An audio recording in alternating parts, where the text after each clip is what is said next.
Jua. Ya, kembali di studio Tarnama Podcast, tepatnya di lantai 5 Universitas Emputan Tular, Kampus Bhinneka Tunggal Ika. Saya Serepina Huta Barat yang akan mengupas sedikit tentang seni dan budaya Batak. Dan ternyata banyak sekali etnik yang harus kita terobos dan kita teropong. Hadir bersama kita seorang opung, luar biasa hari ini. Karena kenapa? Kehadiran dari salah satu personil dari Hutauruk Sister. Siapa dia?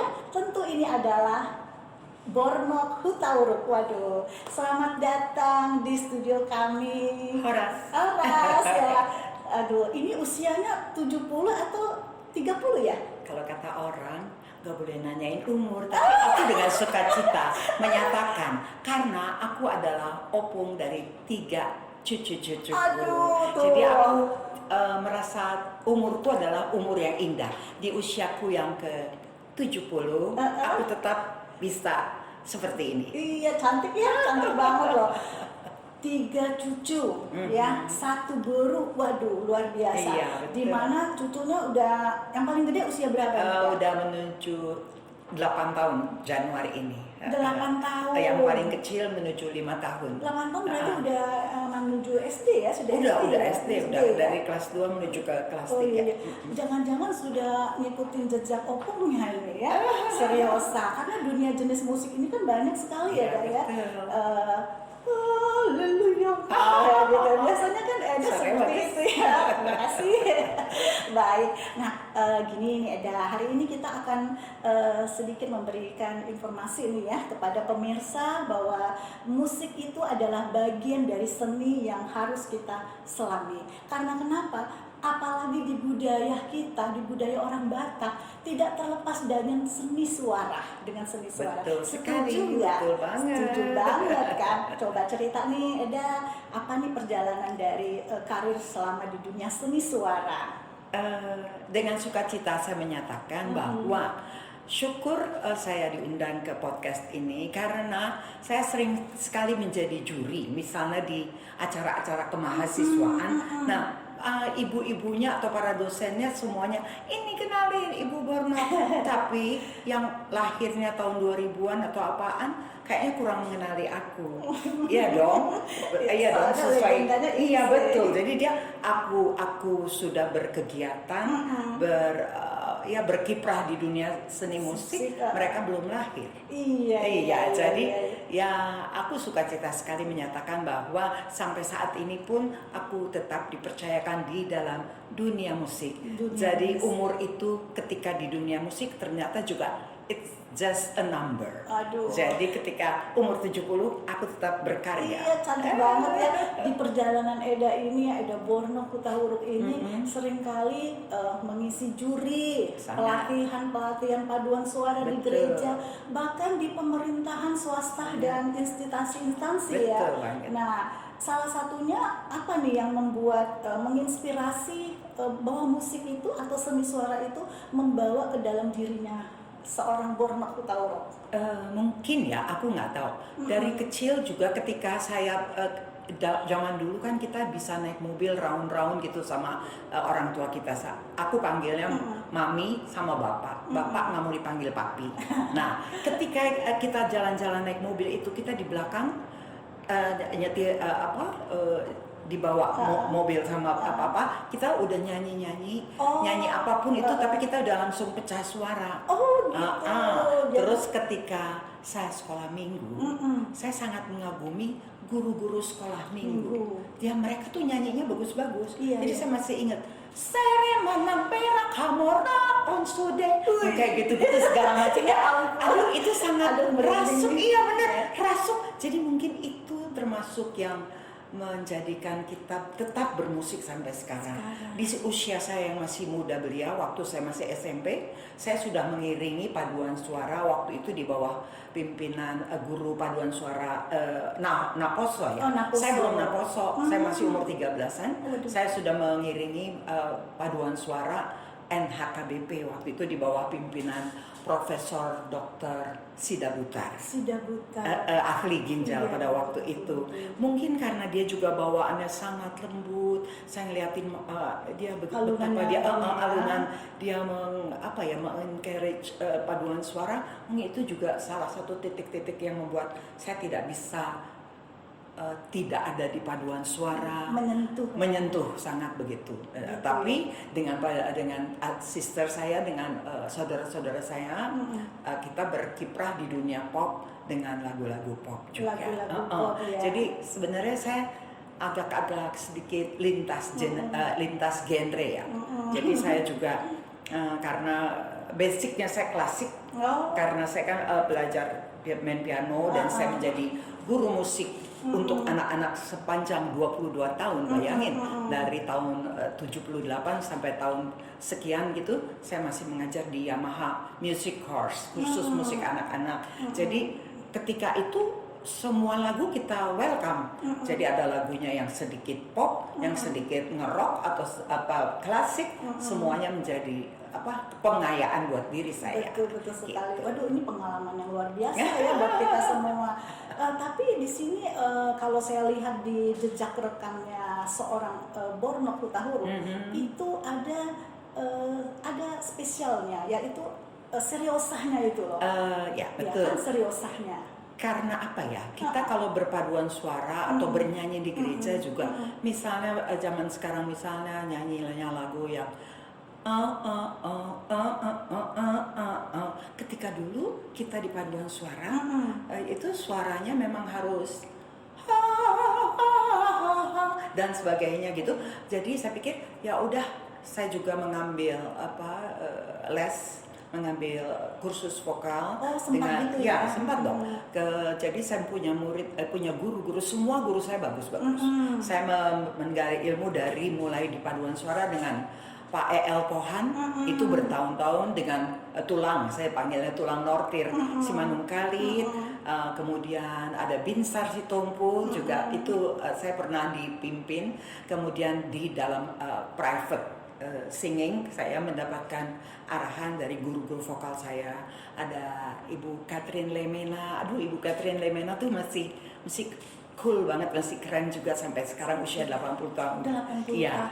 Ada almarhum Pranawengrum Katamsi, itu juga guru saya. Ada Annette Frambach, dia yang berdarah Prancis juga, itu adalah guru-guru saya. Waduh, gitu. Berarti seorang Borno Hutahuruk ini banyak juga belajar dari guru-guru dan para pelatih-pelatih yang sangat senior ya, sampai hingga saat sekarang ini masih memberikan pelayanan-pelayanan tentunya ya di gereja, tentunya banyak sekali ya Eda ya. Karena apalagi saya paham ini kalau kita ketahui lagi ya bahwa Borno Hutahuruk ini adalah istri dari almarhum dari Bonar Sihombing ya, yang seorang konduktor, dan dia selalu memberikan pelatihan-pelatihan di gereja, terutama di HKBP Jambu ya, HKBP Jambu. Wah, kalau mengenang si itu, aduh saya ini kangen banget ya. Oke, baik Eda, kalau kan musik itu bervariasi ya. Kalau di gereja itu kan kenapa ciri khasnya harus ada hiburan ya, ataupun memberikan pelayanan dalam bentuk paduan suara ya, paduan suara. Nah, ini kan budaya Batak atau budaya yang memang sudah diterapkan di gereja-gereja paduan suara, karena spiritualnya itu kan sangat tinggi juga. Ya, betul. Jadi seperti saya katakan bahwa di gereja saya, terutama di HKBP, saya tadinya di HKBP Jalan di Petojo, kemudian gereja Hang Lekyu, HKBP Hang Lekyu, juga ketika kami pindah rumah, dan setelah nikah saya di gereja Jalan Jambu. Itu namanya paduan suara itu berkembang sesuai dengan usia. Ketika dia sekolah minggu, kemudian meningkat menjadi remaja, menjadi pemuda di NHKBP, bahkan sekarang itu saya memimpin anak-anak ataupun anggota kami di NHKBP, tetapi sesudah nikah, mereka tuh tidak mendapatkan wadah ketika mereka masih enggan menuju ke ikut join kor ibu-ibu atau kor Oh, bapak-bapak. iya. Kami mengumpulkan dan membuat suatu paduan suara yang bernama Exaudia. Exodia. Iya, betul. dan kami sempat membawa menjadi duta paduan suara menuju ke beberapa tempat, misalnya di Belanda dengan Tong-Tong Fair, sempat iya keluar, ya? Tong-Tong Fair, kemudian ke Jerman, bahkan waktu warming up atau menuju ke Piala Dunia 1994, kami membuka acara untuk World Cup di Amerika waktu itu, Iya, gitu, siap. tahun Baik, terima 94. kasih. Jadi saya pikir memang musik itu ada dan musik itu berkembang melalui genrenya masing-masing, dunia pop, dunia seriosa, dunia klasik, dunia rock, semuanya. Dan bahkan yang kita dekat sekali di gereja kita masing-masing mungkin paduan suara. Dari mulai paduan suara anak, remaja, pemuda, ya? nakoso, bahkan ibu-ibu. Bahkan kalau di gereja saya, kor opungnya hebat sekali. Kor Ina, Kor Ama, Iya, Kor Ina, Kor Ama. ya. Oke, terima kasih nih informasinya.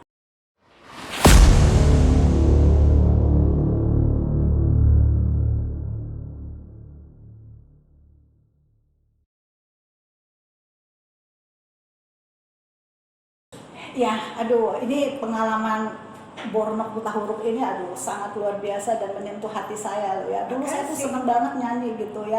Di rumah itu ada alat musik lengkap, tapi satu pun nggak ada yang bisa main. Nah, itulah kehebatan. Di rumah itu tersedia ya. Nah, tapi puji Tuhan setiap ada yang datang bisa dihibur kami gitu. Ada yang memainkan kayak gitu. Nah, di zaman era modernisasi ini, di era globalisasi ini, musik sebenarnya tinggal diklik langsung muncul ya. Banget. Ya. Kalau dulu zaman dulu aku enggak, aku harus beli buku songbook ya. Songbook betul. yang mana. Kalau sekarang tinggal klik, mau YouTube, mau Google untuk chordnya atau apanya gitu. Iya. Tapi itu membuat wawasan dan pengalaman kita semakin tinggi ya. Sebenarnya gitu ya. Kenapa aku bilang gitu? Kalau sekarang kan tinggal instan banget ya.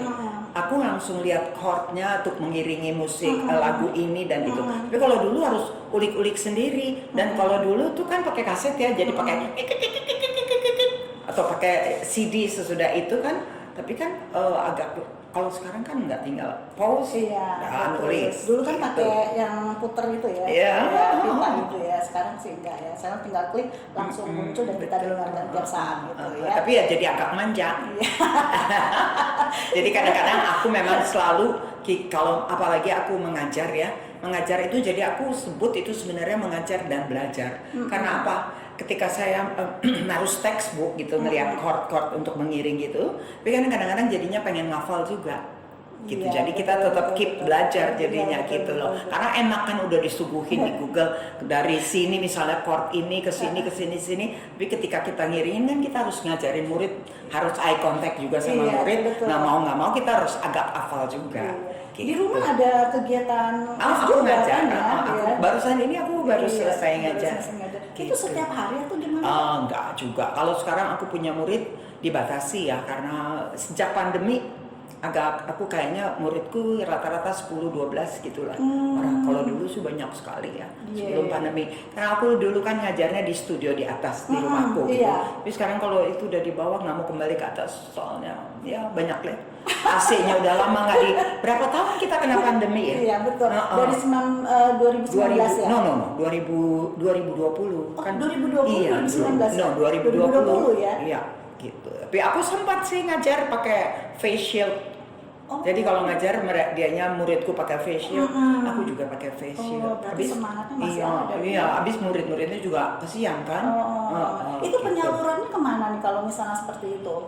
Enggak, itu mereka cuma jadi gini loh. pembekalan aja ya. Aku sih ngajar, kita nggak tahu murid kita nanti jadinya apa. Paling tidak kita udah memberi kutukan dalam tanda positif ya. Apa yang kita sudah berikan kepada dia tidak akan lekang oleh waktu.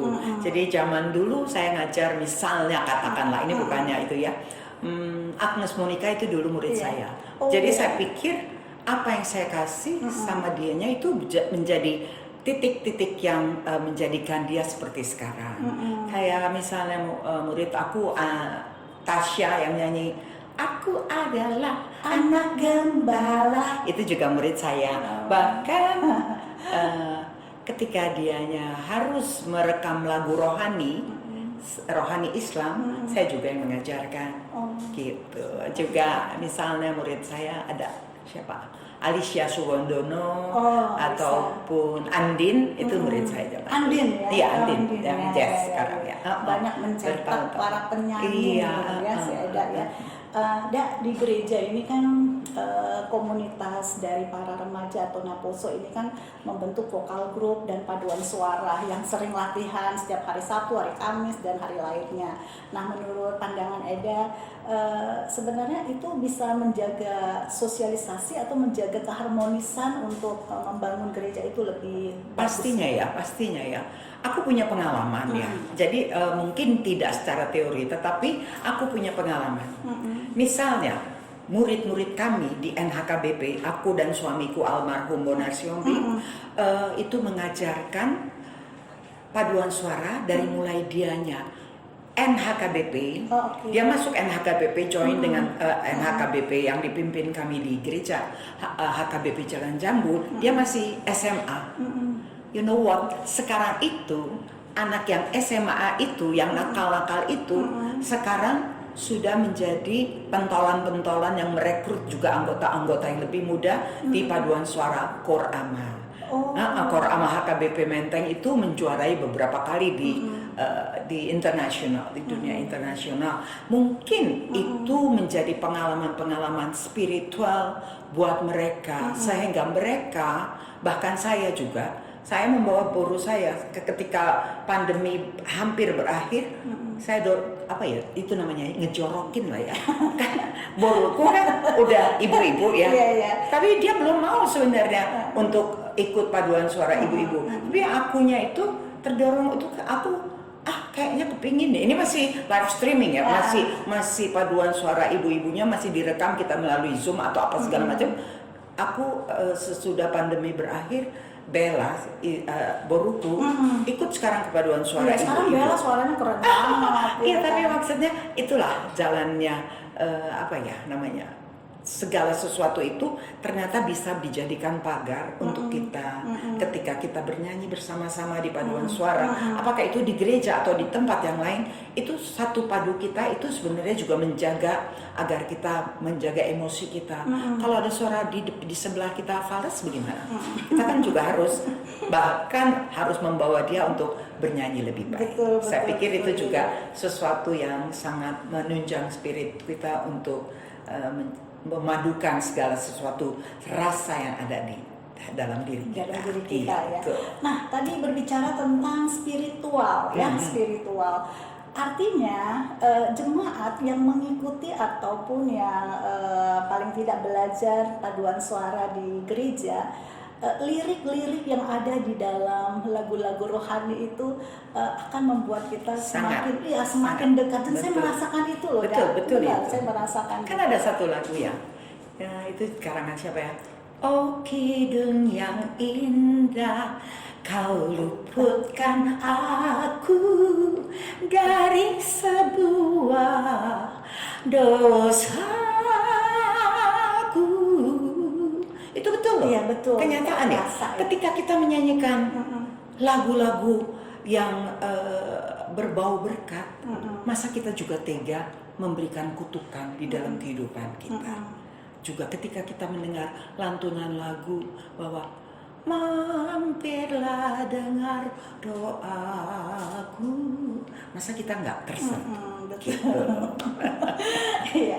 Nah, ini sekarang kalau kita kaitkan dengan budaya Batak, ya, budaya Batak. Pujian-pujian Batak itu kadang juga menyentuh hati kita ya, karena kalau di Indonesia kan sama aja seperti lagu rohani kan. Betul. Nah, menurut pandangan Eda ya, apakah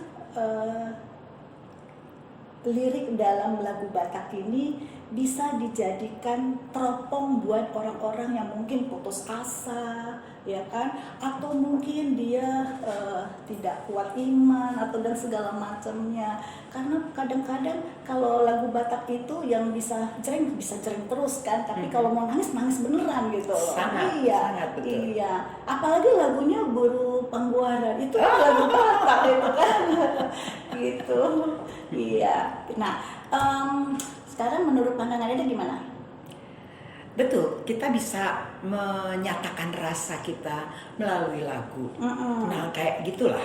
Kita dari mulai lahir sudah kita dibawa di baptisan, pasti juga sudah terdengar tuh lagu-lagunya segala macam. Iya, Di iya. dalam semua momen.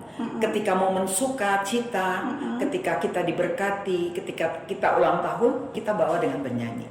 Apalagi kalau orang Batak ya, ketika kita dalam keadaan duka, mengandunginya juga sangat-sangat sesuatu yang benar-benar touch kan, sambil bernyanyi menyatakan kesedihannya, itu juga kan segala sesuatu yang dalam banget Iya. buat kitanya. Kalau gitu. lagu Batak itu kan kadang Nah, menyentuh aku banget. mau bilang, ada beberapa lagu ketika dinyanyikannya dalam bahasa Batak, kok buat aku kayaknya ngena banget ya. Tapi ada juga lagu, aku kasih contoh ya. Kalau misalnya lagu It Is Well bahasa Inggris atau bahasa Batak, Duk sonang rohku. Ya, ketika sonang do lain dengan ketika kita nyanyikannya senangnya atau apa dalam bahasa Indonesia. Aku tidak mendiskreditkan ketika lagu itu menjadi bahasa Indonesia, tapi buat aku lebih tersentuh ketika dalam bahasa Batak. Tapi sebaliknya, ketika kita bernyanyi misalnya lagu Tuhanku bila hati kawanku, ada bahasa Bataknya, tapi aku kok lebih tersentuh ketika aku menyanyikannya dalam bahasa Indonesia. Jadi mungkin jadi memang melodi itu datangnya bersama dengan pengucapannya. Jadi ada cocok-cocoknya, gitu, kayak begitu. Iya. Berarti artinya kita melihat dari kualitas suara atau kualitas dari liriknya ini? Ya, semuanya ya. Soalnya ada orang menyatakan the singer, not the song. Jadi mau misalnya, satu lagu dinyanyikan oleh si A dengan satu lagu dinyanyikan si Z atau siapa R atau apa, itu akan different story banget. Jadi dikatakan the singer, not the song. Jadi tergantung siapa yang menyanyikannya. Iya. Gitu.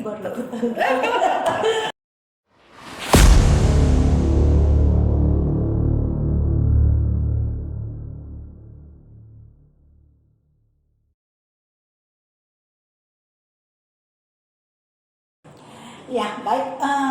Artinya seni ini sangat mendalam kepada kita, ya. Kemudian kualitas dari suara pun itu tidak dilihat mungkin dari lirik atau suaranya siapa yang menyanyikan ya, tapi intinya menyentuh di hati kita, betul. menyentuh di hati kita. Nah, Eda, kita nih kalau dipandang sebagai orang Batak nih, menurut pandangan Eda ya, bagaimana pandangan Eda tentang patrinial orang Batak ini? Pertanyaan yang sangat menarik, juga agak sensi. Tapi saya sebagai manusia harus bertanggung jawab untuk juga ikut memberikan saran ataupun kesan-kesan untuk hal itu.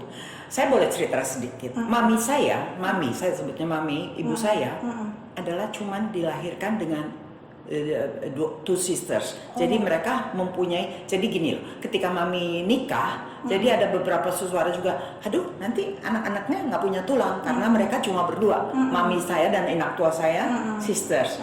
Tapi berojol anaknya 5 perempuan 3 laki-laki, begitu juga. Kemudian saya itu punya boru cuma satu, cuman anak satu-satunya, dan berojollah 3 perempuan cucu. Jadi ketika ini cucu ganteng muncul, bukannya lantaran kita rindu juga, atau rindu sebenarnya, tapi tidak harus bahwa kita harus mempunyai anak laki-laki. Karena itu secara udah dibuktikan mami yang punya anak banyak adalah orang yang tidak mempunyai brother. Jadi ketika dia nikah juga bilang, nanti kesian dong cucu-cucunya nggak punya tulang. Nah, itu menyangkut hal itu. Sekarang saya punya cucu, ada yang cewek, ada yang laki juga gitu. Dengan tadinya saya punya boru cuma satu, cuma anak. Nah, mungkin hal itu juga membawa kita kepada persoalan yang sekarang sedang ya agak menjadi topik juga ya, yaitu gimana sih kalau ada sedikit perbedaan ini misalnya, tentang warisan. Iya.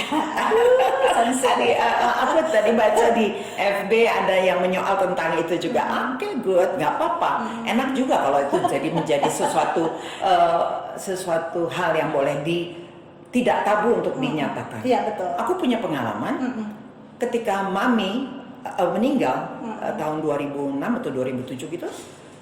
Directly saya punya brother menyamakan perempuan, laki, semuanya apa yang bisa diwariskan oleh ibu kita atau bapak dan mami kita, orang tua kita adalah disamaratakan antara perempuan dan laki-laki. Jadi tidak dibedain ya. Saya tidak menyatakan bahwa itu harus berlaku juga untuk keluarga-keluarga yang lain. Tetapi sudah terbukti kita sangat damai dan menjadi contoh juga buat keluarga-keluarga yang lain. Kok bisa secepat gitu ya? Bukannya aku bilang cair ya, bukan. Tapi segala sesuatu itu langsung diatur karena goodwill dari edaku dan itokku waktu itu. Jadi kita semua disamaratakan. Karena terbukti juga ya, orang mau nyatakan mungkin ya aku yang laki-laki mungkin dapatnya lebih banyak tetapi kok ketika mamiku pengen capek atau apa perginya ke tempat kita, kok yang cewek-cewek curhatnya ke cewek ya. Bener loh, bukannya dia tidak baik, tapi pada waktu itu memang seperti itulah keadaannya. Mami itu lebih banyak karena edaku mungkin agak yang sibuk-sibuk juga bekerja, kami misalnya pekerja seni gitu, jadi waktunya mungkin lebih lowong atau apa. Mami suka sekali bertandang kepada boru-borunya dan banyak juga didampingin sama boru kan. Sangat ya, bukan saya bukan mengecilkan peran laki-laki ya, tetapi memang kayaknya begitu ya. Betul. Seperti kayak gitu. Kenapa ada lagu dong? Hodo boruku, ya kan seperti itu ya. Betul. Ada sih lagu anakku naburju, anak ada juga sih. Tapi kenapa aku lebih tersentuh waktu boru pangguar? Sama. Anak saya boru saya satu juga kan. Juga ya, iya Kristi ya. Iya betul. Jadi kalau lagu itu menyentuh hati. Jelek ya, langsung itu jelek. Nah, sekarang saya mau infokan dulu juga nih bahwa di Universitas Emputan Tular ini kan pesannya memang banyak orang Batak juga ya, banyak orang Batak. Dan sering kali juga kalau saya kebetulan juga ngajar di sosiologi gitu ya. Jadi kalau bertanya tentang dunia Batak, Bu, kenapa ya kalau orang Batak itu pinter-pinter nyanyi sih katanya kayak gitu. Padahal orang Flores, Ambon juga pintar nyanyi gitu ya. Tapi Eda percaya nggak sih kalau orang Batak itu lebih tinggi kelas menyanyinya dibandingkan dari suku yang lain? Saya rasa apalagi sekarang ya dunia berkembang banyak sekali kan. Misalnya dulu kita cuma tahu lagu-lagu dari Tapanuli ya. Iya betul. Karena dibawakannya juga oleh grup-grup vokal misalnya di Lapo atau di mana. Tapi sekarang kan tabola bale kan? Tabola bale ada, rungkat ada, rungkat, ya kan? Zamannya Didi Kempot juga semua lagu tuh kayaknya agak setara ya. Tapi mungkin saya nggak tahu ya. Mungkin memang darahnya orang Batak mungkin kalau untuk nyanyi gitu. Makanya ada yang dibilang kalau lo orang Batak, lo nyanyi. Nggak mungkin lo orang Batak nggak bisa nyanyi. Ya itu memang udah jadi cap kita ya. Cap yang bagus aja lah. Kalau ada gitar pasti ada musik katanya. Tapi kalau dibilang sendiri nyanyi, kalau berdua, kalau nodong katanya juga orang Batak. Jadi gimana dong? Jadi pengen banget nih denger suaranya Eda. Aduh, mau udah sebaik dua baik. Lagu apa ya? Ternyata aku makin cinta sama kamu kamu yang terakhir yang ku cinta. Aduh, kayaknya suara kurang tidur nih. Nah, gimana kalau saya tantang Eda menyanyi Buru Pangkuaran, tapi kita mulai mencoba dengan lagu refnya saja. Nah, Lagu refnya apa ya? Melom mati ngawina. Iya, oke. Gambar. Melom mati ngawina. Hodo manari honau. Melom matu asogotau. Hodo managoku noguau. Hodo boku berpanggowarangi sasadama nari rohani. Ai hodo boku berpanggowaraki sasadama nari rohani. Luar biasa, Eda Borno. Terharu ya nyanyi lagu itu ya. Nangis. Dan sebelum kita closing nih, apa nih yang mau disampaikan buat kita semua? Pemirsa itu sudah menunggu tayangan ini loh. Aduh. Di dalam segala hal kita bisa berbuat. Kayak misalnya ada orang yang pintar ngelukis, pintar jadi pembuat rumah, arsitektur, ataupun menjadi dokter, atau menjadi ibu rumah tangga sekalipun, semuanya dari hal-hal yang kecil kita lakoni dengan hati, maka itu akan menjadi sesuatu. Kenapa saya bilang begitu? Saya adalah sempat menjadi mahasiswa di Fakultas Ilmu Sosial di Universitas Indonesia. Tetapi di tahun ketiga ketika penjurusan, saya kok lebih kepada mengajar dan mengajar. Jadi makanya dari tahun 78 saya 74 menjadi mahasiswa di UI. Tetapi tahun 77-an dan 78 saya menjadi guru di guru musik. Jadi saya mau mengatakan bahwa ikutilah kata hatimu. Jadi apapun profesi kamu itu akan menjadi sesuatu kalau kita melakukannya dengan hati. Kita diberkati di dalam segala hal, termasuk di dalam bakat menyanyi.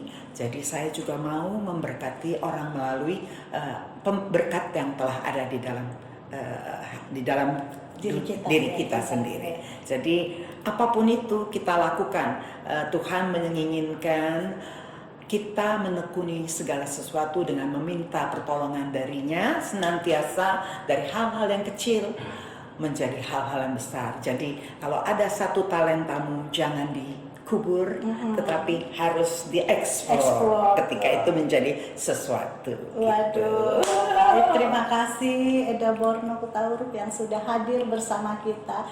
Kutipan yang paling berkesan adalah kalau ada apa-apa nih jangan dikubur gitu ya. Iya, tapi betul, kita harus eksplor. dieksplor. Itu sebenarnya eksplor. saya yang ambil dari kata-kata suamiku. Iya, karena dia ketika paduan suara selalu bilang kan begini loh. Ini jadi panjang juga nih. Kan banyak mahasiswa anak buah kita. Bang, aku nggak bisa, besok ada ujian. Nah, suamiku itu bisa. Jangan ujian itu mengganggu kita berpaduan suara. Maksudnya bukan seperti itu, adalah talenta ataupun titik-titik yang ada di kamu. Misalnya 4 titik, jangan hanya dijadikan 2 titik. Harusnya yang 1 titik itu menjadi 3 atau menjadi 4. Itu kan sama saja, seperti itu. Iya, dan harus ditekuni, harus dieksplor, seperti harus itu. ditekuni. Nah, pemirsa, ditekuni. Nah, tips dari Eda Borno Hutauruk. Baik, terima kasih Eda sudah hadir bersama kami di studio Tarnama Podcast, dan sampai jumpa lagi di podcast berikutnya. Bye bye Horas.